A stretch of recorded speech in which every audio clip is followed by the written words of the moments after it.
మేము చూస్తున్నామండి స్టార్ట్ చేసిన కాడి నుంచి చాలామంది మా పిల్లలకి పెట్టచ్చా, ఇది ఒరిజినలేనా అని అడుగుతున్నారు. మాది పక్కా పల్లెటూరండి. మా పల్లెటూరులో ఎవరు కూడా ఆవులకు కానీ గేదెలకు కానీ స్పెషల్గా ఫీడ్ కెమికల్స్ ఫార్మర్స్ లడ్జ్ ఇలా వేసి ఎవరు కూడా పెట్టరండి. వాళ్ళ ఫ్రీగా వదిలేస్తారు వాటిని. అవి మేస్తాయి గడ్డి, ఏదైతే ఏ కాలానికి అనుగుణంగా సీజనల్గానే ఏముంటే అవే తింటాయి. అవి గడ్డి ఎండుగడ్డి అలా స్టోర్ చేసుకుంటారు, ఆ గడ్డి వేస్తారు లేదా వదిలేస్తారు తోటలో గట్టన. అవి పచ్చగడ్డి అవన్నీ తింటాయి. అంతేగాని స్పెషల్గా ఫ్లామన్స్ లజ్జ అవన్నీ వేసి ఏం పెట్టరు. దానివల్ల ఈల్డ్ పెరుగుతుందండి, దానివల్ల ఎవరు పెట్టరు.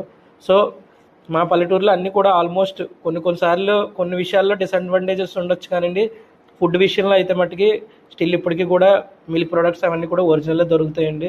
ఎవరు కూడా అంతలాగా ఎవరు ఏం చేయరు. ఎందుకంటే 1-2 గేదెలు ఉంటాయి ఒక్కొక్కరికి. అందులో కూడా వాళ్ళు ఎవరు ఫార్మర్స్ లడ్జ్ ఇవన్నీ ఇంపోర్ట్ చేసుకుని అలా అంత ఎవరు చేయరండి. మా అన్నీ ఒరిజినల్లో ఉంటాయి.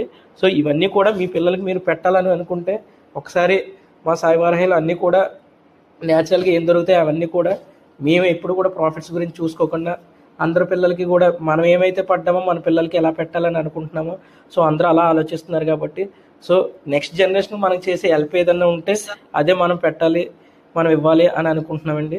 సో దానివల్ల మేము స్టార్ట్ చేసామండి ఇది సాయి వారాహి పాలకొండ మిల్లెట్స్ హౌస్ అని. మా దగ్గర మిల్లెట్ స్వీట్స్ లడ్డూస్ అన్ని వాటితో పాటు మిల్క్